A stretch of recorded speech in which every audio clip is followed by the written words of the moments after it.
अस्सलाम वालेकुम नाज़रीन, माई आई पाकिस्तान के एक और ब्लॉग में आपकी खिदमत में हाजिर है।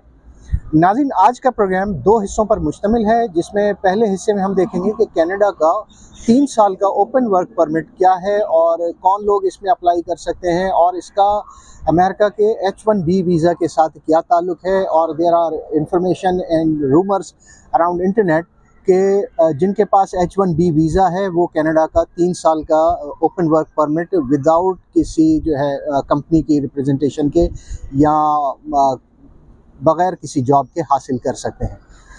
आज के प्रोग्राम में पहले हिस्से में हम इस इंफॉर्मेशन पर बात करेंगे कि ये ओपन वर्क परमिट का किस्सा क्या है कनाडा का और 3 साल का वीज़ा इस पे कैसे मिल रहा है। जबकि दूसरे हिस्से में हम देखेंगे कि कुछ दोस्तों ने राब्ते किए थे कि कनाडा के लिए अप्लाई करने के लिए उन्हें गाइडेंस चाहिए कि वो कैनेडियन स्टाइल्ड सीवी किस तरह से बना सकते हैं। आइए शुरू करते हैं पहला हिस्सा और देखते हैं कि ये कनाडा का ओपन वर्क परमिट क्या है। लेकिन उससे पहले अगर आपने मेरे चैनल को लाइक एंड सब्सक्राइब नहीं किया तो ज़रूर करें और साथ में बेल आइकन को भी प्रेस कर दें ताकि बर वक्त आपको अलर्ट्स मिलती रहें। सबसे पहले तो बात करेंगे कि ये H1B वीज़ा है क्या। H1B वीज़ा अमेरिका ऐसे हाईली स्किल्ड लोगों को जारी करता है जिनकी जो है अमेरिका में डिमांड बहुत ज़्यादा है, उनकी वहाँ पर क़िल्लत है और दुनिया के मुख्तलिफ़ हिस्सों से ये H1B वीज़ा जिनको जारी किया जाता है, ऐसे हाईली स्किल्ड लोगों को दुनिया भर से जमा करके अमेरिका लाया जाता है। जिन लोगों को ये वीज़ा जारी किया जाता है H1B वीज़ा अमेरिका की तरफ से, उन लोगों की मजमूई तादाद एक साल में होती है 85,000। 85,000 से ज़्यादा ये तादाद में वीज़ा जारी नहीं किए जाते, जिनमें से 20,000 वीज़े ऐसे लोगों को जारी किए जाते हैं जो अमेरिका से पढ़े लिखे हों, अमेरिकी यूनिवर्सिटियों से तालीम याफ्ता हों। तो बाकी 65,000 जो वीज़ेज़ हैं they are issued around the world to the various highly skilled people. अब इसमें एक और मैं आपके लिए इस्तिलाह मुतारफ़ बताऊँ आपको कि ये मुतारफ़ कराई गई है अमेरिका की जानिब से, जिसका नाम है STEM, STEM। STEM stands for science, technology, engineering and maths. STEM category के अंदर ही ये H1B वीज़ा जारी किया जाता है, यानी जिन लोगों का ताल्लुक़ साइंस से हो, टेक्नोलॉजी से हो, इंजीनियरिंग से हो या मैथ्स के शोबे में, if they are experts then they are issued H1B visas and there are various countries around America which help people get this kind of visa, H1B visa. क्योंकि अमेरिका में हाईली स्किल्ड इन शोबाजात में लोगों की क़िल्लत है, दुनिया भर से लोगों को जमा किया जाता है, उन्हें अपने यहाँ जॉब दी जाती है। STEM कैटेगरी के अंदर ये याद रखिएगा कि दुनिया में जितने भी लोग हाईली स्किल्ड हैं, सिर्फ उनको ये H1B वीज़ा अमेरिका जारी करता है और ऐसे वीज़ा होल्डर्स को दूसरे किसी शोबे में काम करने की इजाज़त नहीं होती और इसका दौरानिया भी महदूद होता है। अब आते हैं कि इस H1B वीज़ा का कनाडा के साथ क्या ताल्लुक़ है या कनाडा के ओपन वर्क परमिट के साथ क्या ताल्लुक़ है। कनाडा ने रिसेंटली अभी 16 जुलाई गुज़र चुकी है, 16 जुलाई को एक नई पॉलिसी का ऐलान किया है जिसे कहते हैं ओपन वर्क परमिट पॉलिसी, जो कि 3 साल के लिए होती है और ये सिर्फ़ और सिर्फ ऐसे लोगों को वीज़ा दिया जाता है जिनके पासपोर्ट पर पहले से ही H1B वीज़ा लगा हुआ होता है उस पासपोर्ट के अंदर।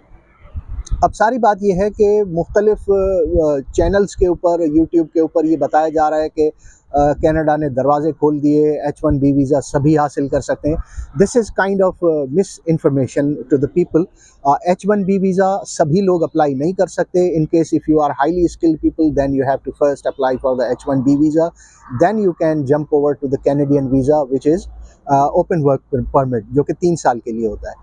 अब सभी लोग अप्लाई करें दैट इज़ नॉट पॉसिबल। जिन जिन लोगों को ये मेरी बात समझ में आ रही है उनको अंदाज़ा होना चाहिए कि जो लोग STEM कैटेगरी में आएंगे सिर्फ उन्हीं को H1B वीज़ा मिलेगा और वही लोग कनाडा के लिए ये ओपन वर्क परमिट के लिए अप्लाई कर सकेंगे।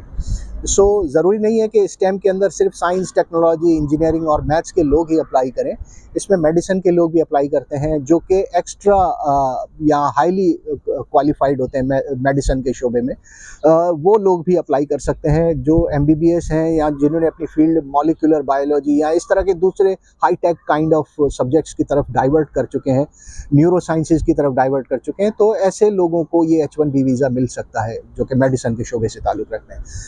एक चीज़ मैं यहाँ पे क्लियर कर दूं कि H1B वीज़ा होल्डर्स के लिए अप्रैल में ये वीज़ाज़ जारी किए जाते हैं हर साल, और इनकी तादाद 85,000 होती है, और सालाना बुनियादों पर अमेरिका को 1.25 लाख या 1,20,000 के करीब एप्लीकेशन से रिसीव होती हैं। और उसके बाद एक कुरानदाजी होती है, लॉटरी होती है, जिसमें इन लोगों को सिलेक्ट किया जाता है। 85,000 का एक बेंच मार्क उन्होंने रखा हुआ है। सो ये बात याद रखिएगा कि H1B वीज़ा होल्डर्स को ही कनाडा का ओपन वर्क परमिट 3 साल का मिल सकता है। अब आते हैं कैनेडियन स्टाइल या कैनेडियन रेज्यूमे बनाने के लिए हमें क्या करना होगा, क्योंकि कनाडा के लिए वर्क परमिट जो भी अप्लाई करेगा उसके लिए ज़रूरी है कि कनाडा के स्टाइल में तैयार शुदा जो सीवी है वो उसके पास होना चाहिए। जो सीवी हम अपने कंप्यूटर में बना के सेव कर लेते हैं और 100 जॉब्स आती हैं तो 100 में वही हर साल कर देते हैं, that is not going to help. उसके लिए ज़रूरी है कि आप अपना एक professionally styled Canadian styled CV बनाएं।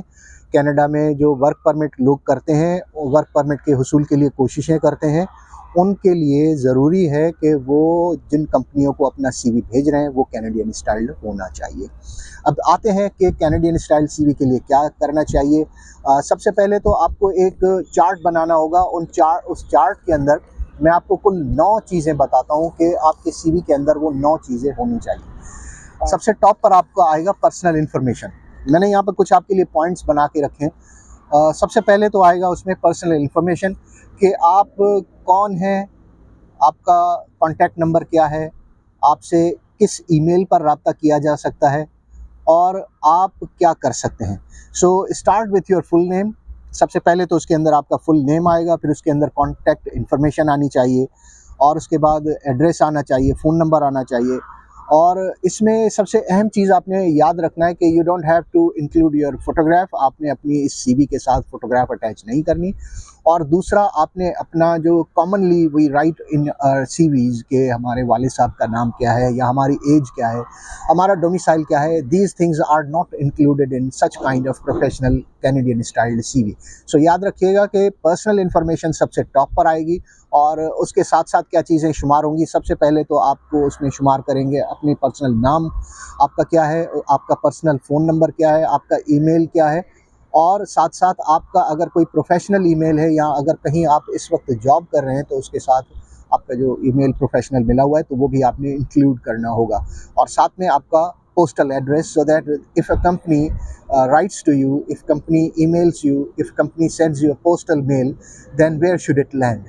वो चीज़ कहाँ आके आपको रिसीव हो। So this is the first part जहाँ पर आपने देखना होगा कि आपका पर्सनल इन्फॉर्मेशन करेक्ट है या नहीं है। सेकेंडली, अब बात करेंगे दूसरे ऑप्शन की, जो कि आपकी प्रोफेशनल इन्फॉर्मेशन है, जिसमें आप क्या करते हैं, आपकी कैपेबिलिटीज़ क्या है, आप किस तरह से कंपनी को काम आ सकते हैं, आपका मकसद क्या है, जो आप इस वक्त आप स्किल हासिल किए हुए हैं, आप जो जॉब कर रहे हैं वहाँ पर आपका प्रोफेशनलिज्म क्या है, वहाँ आपने क्या खिदमत अंजाम दे रहे हैं, और क्या क्या कर सकते हैं आप।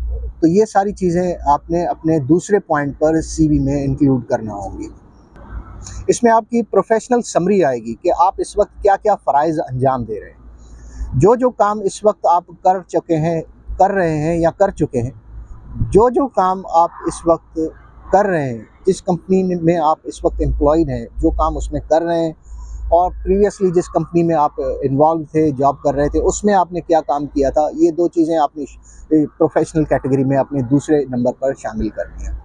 अब आते हैं तीसरी बात के ऊपर कि आपका वर्क एक्सपीरियंस क्या है, आपने कितनी कंपनियों में काम किया है, आप कहाँ कहाँ काम कर चुके हैं, और कितना कितना अरसा काम कर चुके हैं। सो द पॉइंट इज़ के if you have worked into 3 different companies in various times, मुख्तलिफ औकात में आपने मुख्तलिफ कंपनियों में काम किया है, तो आपने सबसे पहले उस कंपनी को शुमार करना होगा जिसमें आप इस वक्त काम कर रहे हैं। उसके बाद आएगा दूसरा नंबर, आपने जिस कंपनी से शिफ्ट होकर मौजूदा में शमूलियत इख्तियार की, और ये क्रोनोलॉजिकल ऑर्डर रिवर्स में जाएगा, जिसमें पहली जो एंट्री होगी वो सबसे लेटेस्ट होगी, उसके बाद वाली होगी, उसके बाद तीसरी वाली होगी। तो ये बेसिकली कहलाया जाता है reverse chronological order. So all you have to do is just take care of this reverse chronological order, जिसमें आपने अपना वर्क एक्सपीरियंस बताना है कि आपने किस कंपनी में किस साल से लेकर किस साल तक काम किया, और अगर चाहें तो बुलेट शेप में आप उसमें अपने फ़राइज़ जो थे इस कंपनी में वो भी शुमार कर सकते हैं कैटेगरी वाइज, या बुलेट पॉइंट में अगर आप अपनी CV MS वर्ड में बना रहे हैं. So you have to show the bullet points of the responsibilities that you are involved into this company. तो इस तरह से करके आप 3 से 4 एक्सपीरियंसेस आप शुमार कर सकते हैं, जो कि ये बताएं कि आप किस स्किल के हामिल हैं, आपको क्या क्या जिम्मेदारियां दी गई हैं, और उन जिम्मेदारियों पर आप कब से लेकर कब तक काम कर रहे हैं. So this is third category which shows your professional experience into different companies, जिसे हेडिंग आप देंगे वर्क एक्सपीरियंस. नाज़िम, चौथे नंबर पर आती है एजुकेशन. आपने एजुकेशन क्या हासिल की है. जिन कंपनियों ने आपको हायर किया हुआ है या जिनमें आप इस वक्त काम कर रहे हैं या पहले काम कर चुके हैं, उन कंपनियों ने आपको किस एजुकेशन की बेस के ऊपर हायर किया था. So you have again an option of education which you have to show. Reverse chronological order में आपने ये चीज़ें शो करनी होगी कि आपकी लेटेस्ट क्वालिफिकेशन क्या है. आप अगर PhD हैं तो सबसे पहले PhD लिखें, अगर आप मास्टर्स हैं तो सबसे पहले मास्टर्स लिखें, अगर आप बैचलर हैं तो सबसे पहले बैचलर्स लिखें, उसके बाद आप लिखेंगे intermediate, and then comes the matric and so on and so forth. So this goes into reverse order. So नाज़रीन, 5वें नंबर पर है स्किल्स. आपके पास स्किल्स क्या हैं. Skills are totally different from the experience you have through different jobs. आपके पास जो एक्सपीरियंस है वो आपने मुख्तलिफ जॉब से हासिल किया है, लेकिन स्किल क्या है.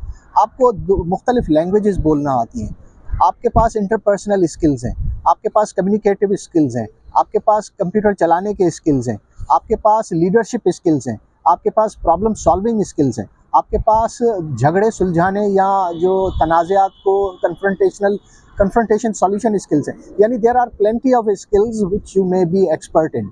तो आप अपने उन स्किल्स का 5वें सेक्शन में अहाता करते हैं कि what kind of skills do you have, और उन स्किल्स की बुनियाद पर कंपनियां डिसाइड करती हैं कि आया इस बंदे के पास अपनी मतलूबा तालीम के साथ साथ कुछ हुनर है भी या नहीं.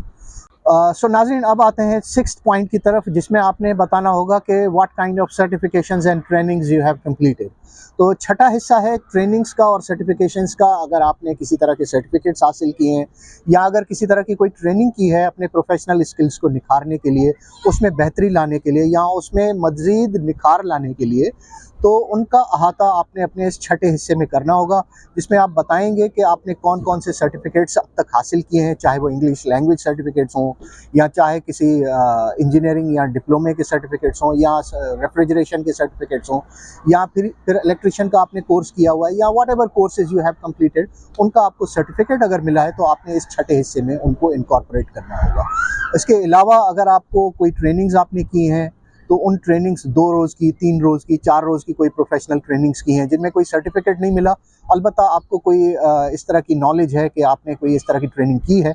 इन case if you have been involved into any kind of training, then you have to include in this 6th section कि वो बताएं कि वो ट्रेनिंग का टाइटल क्या था, वो ट्रेनिंग कहाँ हुई, और वो ट्रेनिंग का दौरानिया क्या था, कौन से महीने से लेकर या कौन से दिन से लेकर कौन से दिन तक ख़त्म हुई, और उस ट्रेनिंग का पीरियड कितना था, और ये ट्रेनिंग कहाँ पर हुई. So all you have to incorporate these informations in 6th section. ठीक है. नाज़रीन, अब आते हैं 7वें स्किल की तरफ. अब 7वां स्किल है वॉलंटियर वर्क.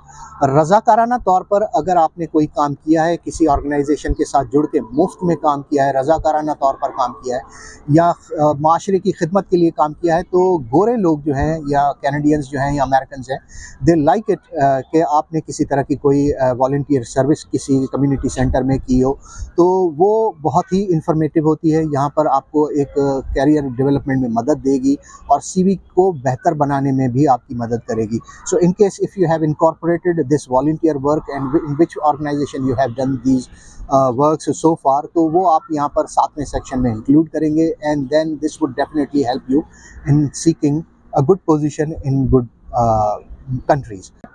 अब आते हैं 8th सेक्शन में. 8th सेक्शन सेज के आपका जो लैंग्वेज स्किल क्या है. आपको कौन कौन सी लैंग्वेजेस आती हैं, आपकी मदर टंग क्या है। आपकी मदर टंग के अलावा जिन लोगों को एक से ज़्यादा ज़ुबानें जानने का फ़न आता है, उन्हें मल्टीलिंगुअल पर्सन कहते हैं। In case if you are a multilingual person then you have capability to integrate into a society. आपको माशरे में घुलने मिलने का एक बेहतरीन मौका मिलता है। अगर आपको अपनी मदर टंग के अलावा दूसरी लैंग्वेजेस आती हैं, उनका स्किल लेवल क्या है, वो सब आपने इस 8th सेक्शन में बयान करना होगा। 8th सेक्शन में आपने सबसे पहले आपने अपनी मदर टंग बतानी होगी कि आपकी मदर टंग क्या है। मदर टंग के बाद दूसरे नंबर पर आपकी जो कौमी ज़बान है, जैसे if we talk about us, हमारी मदर टंग जो है वो उर्दू है, या आपकी अगर मदर टंग सिंधी है, या आपकी मदर टंग कोई और लैंग्वेज है, तो सबसे पहले आपने उसको इनकॉर्पोरेट करना होगा नंबर 1 के ऊपर। And then you speak Punjabi, and then you speak Pashto, और यू स्पीक सराइकी, या कोई और लैंग्वेज हो जो कि आप बोल सकते हो, बलोची बोल सकते हो। तो आप 1 बाय 1 करके उनको लिखते जाएं, और साथ साथ उसका स्किल भी लिखते जाएं कि either you can understand it, either you can fluently speak it, read, right and speak. ये 3 कैटेगरीज होती हैं। अगर आपको बुनियादी नॉलेज है तो बेसिक लिखें, अगर आपको उस लैंग्वेज के बारे में दरमियानी सतह की नॉलेज है तो आप उसके अंदर लिखें intermediate. And then in case if you are expert and fluently express yourself in 3 modules के रीड, राइट, स्पीक, तो फिर आप उसके अंदर एक्सपर्ट लिखें। तो इस तरह से करके आप अपनी लैंग्वेज को बयान कर सकते हैं कि लैंग्वेज स्किल्स आपकी क्या है। अब जनाब आते हैं आखिरी हिस्से की तरफ, जिसको कहते हैं रेफरेंसेस। रेफरेंसेस का हिस्सा भी ऑप्शनल है। रेफरेंसेस उन लोगों के लिए है जो कि कहीं इस वक्त जॉब कर रहे हों या मुख्तलिफ जॉब्स कर चुके हों, उन्हें उनके बॉसेस अच्छे नाम से याद करते हों, जानते हों। अच्छे नाम से जानते याद करने का मकसद ये है कि अगर इन लोगों का नाम बहवाला आपके अपने सीवी में आप इंक्लूड करते हैं, तो ये नेक नामी के साथ, नेक नियति के साथ आपकी तारीफ़ करेंगे। जो लोग इनसे रब्ता करेंगे कि भाई हम इनको जॉब पे रखना चाहते हैं, तो क्या आप इन लोगों को रेकमेंड करते हैं, तो डेफ़िनेटली अगर आपके रेफरेंसेस अच्छे होंगे तो माफ़ कीजिएगा, तो ये लोग डेफ़िनेटली आपके लिए अच्छे अल्फाज में कंपनी को रिकमेंडेशन भेजेंगे। सो रेफरेंसेस की तादाद 2 से 3 हो सकती है, लेकिन मेक इट श्योर कि एटलीस्ट 2 रेफरेंसेस लाजमी हों।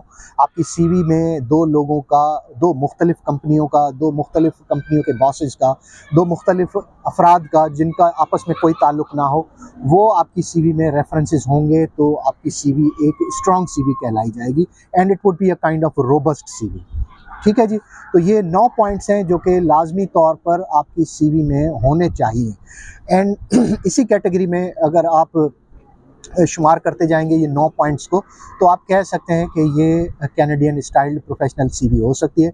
याद रखिएगा कि ये सीवी ज़्यादा से ज़्यादा 2 पेजेस पर मुश्तमिल होनी चाहिए। अगरचे despite there is no limit के 2, 3, 4, 5 सफ़े हो जाएं, तो इट डज़न्ट मैटर। लेकिन आज का दौर फास्ट दौर है। याद रखिएगा कि किसी के पास इतना वक्त नहीं है कि वो आपकी 4 से 5 सफ़ात की सीवी को पढ़ेगा गौर से। इसलिए मेक इट श्योर कि आपकी सीवी कंसाइज़ हो, कोहेरेंट हो, और इसके अंदर करेक्टनेस का एलिमेंट बहुत ज़्यादा हो। तो ये ज़्यादा से ज़्यादा 2 पेजेस पर मुश्तमिल होनी चाहिए। तो नाज़रीन, ये था आज के प्रोग्राम का अहवाल, जिसमें हमने देखा कि कनाडा के ओपन वर्क परमिट जो 3 साल का वीज़ा जारी किया जाता है, उसके लिए H1B वीज़ा होल्डर्स कैसे अप्लाई कर सकते हैं या कौन लोग अप्लाई कर सकते हैं। और दूसरे हिस्से में हमने देखा कि कैनेडियन स्टाइल प्रोफेशनल सीवी कैसी बनाई जाती है। इन चीज़ों के सीवी के सैम्पल्स और सीवी के हवाले से जो इन्फॉर्मेशन है, उनके कुछ इंपॉर्टेंट लिंक्स हैं जो कि मैंने डिस्क्रिप्शन बॉक्स में, अगर आप देखेंगे तो मैंने उनको इनकॉर्पोरेट कर दिया है। आपको मज़ीद इन्फॉर्मेशन वहाँ से भी मिल जाएगी। अगर आपको मेरी ये वीडियो पसंद आई हो तो इसे ज़रूर लाइक कीजिएगा। अपने कमेंट्स में मुझे ज़रूर बताइएगा कि अगली वीडियो आप क्या देखना चाहते हैं या आपको किस सिलसिले में मदद दरकार है। अगर आपने मेरे चैनल को सब्सक्राइब नहीं किया तो सब्सक्राइब ज़रूर कीजिए, साथ में बेल आइकन को भी प्रेस कीजिए। और अगले ब्लॉग तक के लिए दीजिए मुझे इजाज़त। खुदा हाफिज़। पाकिस्तान जिंदाबाद।